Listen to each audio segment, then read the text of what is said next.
Hello hi welcome to நம் குடும்பம் channel.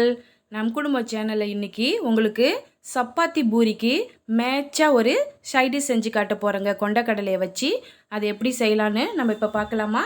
பார்க்குறதுக்கு முன்னாடி நம்மளுடைய நம் குடும்பம் சேனலை சப்ஸ்கிரைப் பண்ணுங்கள். அதோட பக்கத்தில் இருக்கிற பெல் பட்டனையும் கிளிக் பண்ணுங்கள். வாங்க இப்போ வீடியோக்கு போகலாம். ஃப்ரெண்ட்ஸ், ஃபஸ்ட்டு அடுப்பை ஆன் பண்ணி அதில் நான் டைரெக்டாக ஒரு குக்கர் வச்சுருக்குறேங்க. குக்கர் கொஞ்சம் ஹீட் ஆகட்டும் ஃப்ரெண்ட்ஸ்.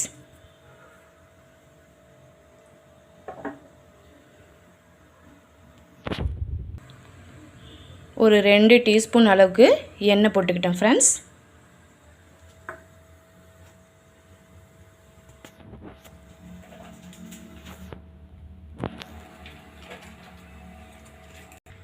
எண்ணெய் காஞ்சதும் தழை பட்டை இது மட்டும் சேர்த்துக்கிறேன் ஃப்ரெண்ட்ஸ்.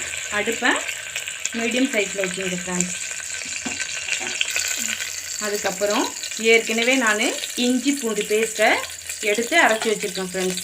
சும்மா ஒரு 10 பல் பூண்டும் சும்மா ஒரு ஆஃப் நெல்லிக்காய் சைஸ் அளவுக்கு இஞ்சி எடுத்து நான் பேஸ்ட்டு பண்ணி வச்சுருக்கேன் ஃப்ரெண்ட்ஸ். அதையும் இதோட ஆட் பண்ணி கிளறி விடுங்க. நல்லா கிளறி விடுங்க ஃப்ரெண்ட்ஸ். 2 பெரிய வெங்காயத்தை பொடி பொடியாக நறுக்கி வச்சுருக்கேன். அதையும் இதோட ஆட் பண்ணிக்கோங்க. ஆட் பண்ணி அதையும் நல்லா கிளறி விடுங்க.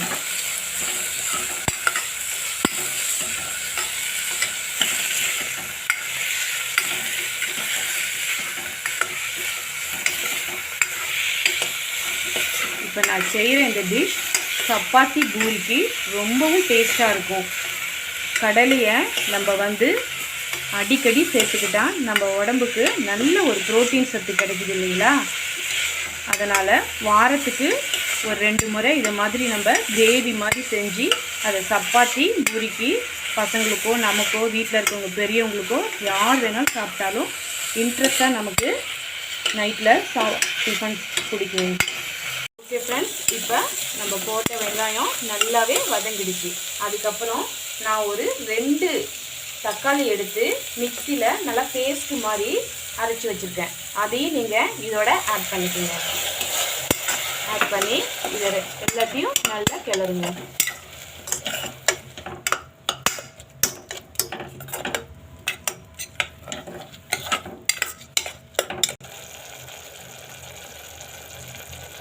இப்போ ஒரு 2 டீஸ்பூன் மஞ்சத்தூளை இதில் சேர்த்துக்கோங்க.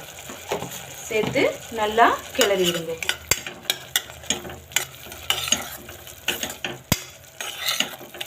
இந்த டிஷ்ஷில் நான் ஒரு புது மாதிரியே செய்ய போகிறேன். அது என்னங்கிறத நான் செஞ்சுக்கிட்டே உங்களுக்கு கொஞ்சம் கொஞ்சமாக சொல்கிறேன்.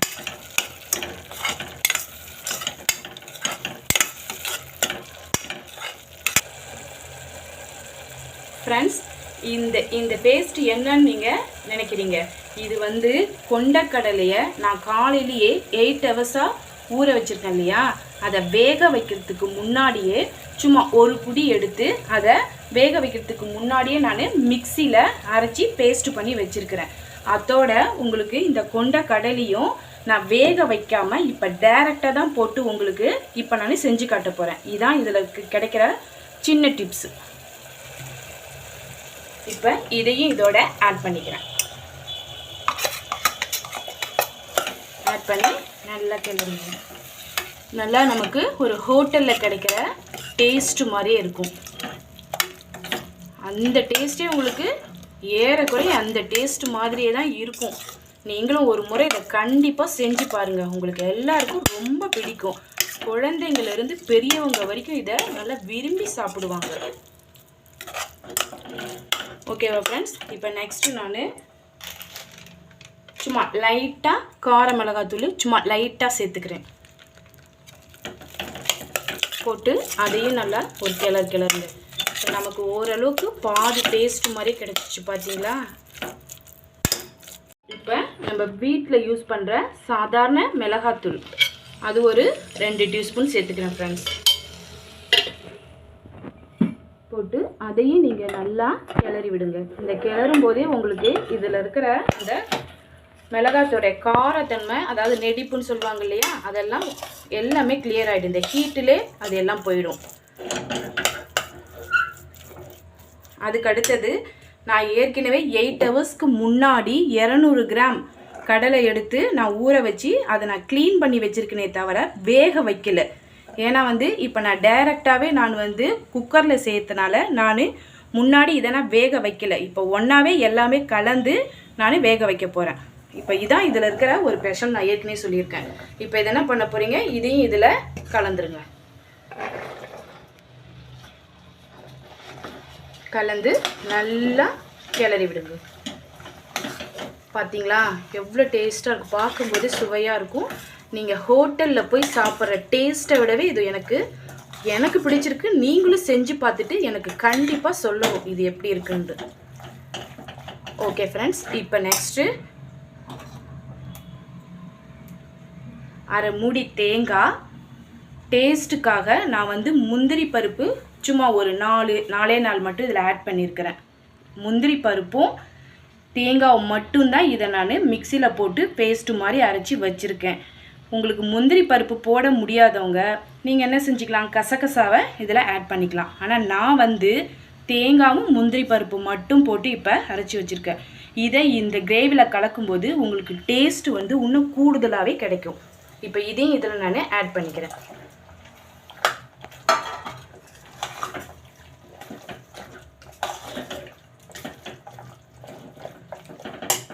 தேவையான அளவுக்கு இப்போ தண்ணி விட்டுக்கிறேன். தண்ணி கொஞ்சம் நல்லாவே விடலாம் ஃப்ரெண்ட்ஸ். ஏன்னா இப்போ இனிமே தான் நம்ம இதுக்கு இந்த கடலையே வேக வைக்க போகிறோம் இல்லைங்களா. அப்போ உங்களுக்கு ஒரு 3-4 விசில் வைக்கிறதுக்கு கரெக்டாகவே இருக்கும். ஆனால் தண்ணியாக இருக்குன்னு நினைக்காதீங்க. அந்த 3-4 விசில் வைக்கவும் இதுக்கும் நல்லா கரெக்டாகவே இருக்கும்.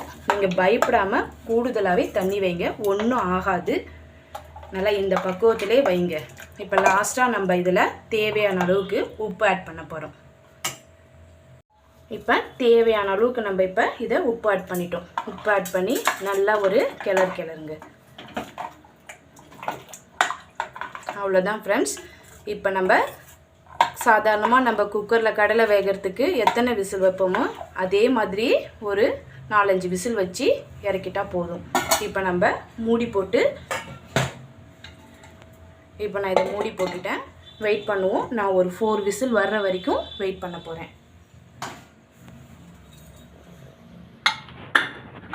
4 விசில் வரைக்கும் வெயிட் பண்ணுவோம். அடுப்பை ரொம்பவும் ஹைலையும் வைக்கக்கூடாது, ஸ்லோவாகவும் வைக்கக்கூடாது. உங்களுக்கு அதனுடைய தண்ணி சீக்கிரம் தீஞ்சிடும். ஓரளவுக்கு நார்மலாகவே வைங்க, கண்டிப்பாக விசில் வந்துடும். 4 விசில் 5 விசில் வந்துட்டாலே போதும். இப்போதைக்கு நான் என்னுடைய குக்கரில் 4 விசில் தான் வைக்க போகிறேன். இது வெந்ததுக்கப்புறம் எப்படி இருக்குன்னு பார்ப்போம். வெயிட் பண்ணுவோம். இப்போ நான் கேஸ் அணைச்சிடுறேன். 4 விசில் வந்துடுச்சு. இதில் விசிலில் இருக்கிற கேஸும் உங்களுக்கு எல்லாம் போயிடுச்சு. இப்போ நான் விசிலை ஓப்பன் பண்ண போகிறேன். ஓப்பன் பண்ணிட்டேன். பார்ப்போம் எப்படி இருக்குன்ட்டு. வாவ், சூப்பராக இருக்கு இல்லைங்களா. நீங்கள் பாருங்கள், நல்லா சப்பாத்தி பூரிக்கு சூப்பராக தொட்டுக்கிற ஒரு கிரேவி சூப்பராக இருக்குது. கிரேவி நமக்கு இப்போ ரெடி ஆகிடுச்சு ஃப்ரெண்ட்ஸ். இதில் 2 விஷயம் என்னன்னு கேட்டிங்கன்னா, நம்ம சுண்டலை ஏற்கனவே ஊற போட்டோம் இல்லையா, அதிலிருந்து நான் ஒரு கைப்பிடி எடுத்து அதை நான் மிக்சியில் அரைச்சி கலந்தது ஒரு நல்ல டேஸ்ட்டு கொடுக்கும்.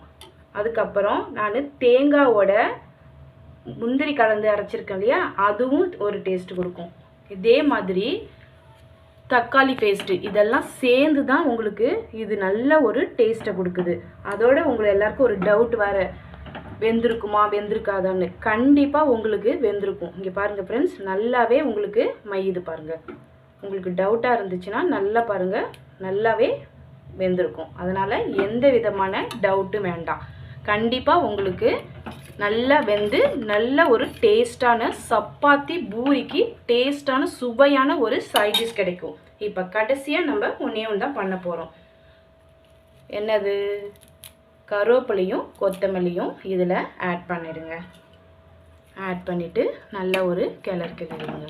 இப்போ டேஸ்டான சுவையான நம் குடும்ப சேனலில் உங்களுக்கு ஒரு கிரேவி ரெடி. ஃப்ரெண்ட்ஸ், கண்டிப்பாக இதை நீங்கள் வீட்டில் செஞ்சு பார்க்கணும். எப்படி இருக்குன்னு டேஸ்ட்டு எனக்கு கமெண்ட் பண்ணணும். Okay, thank you.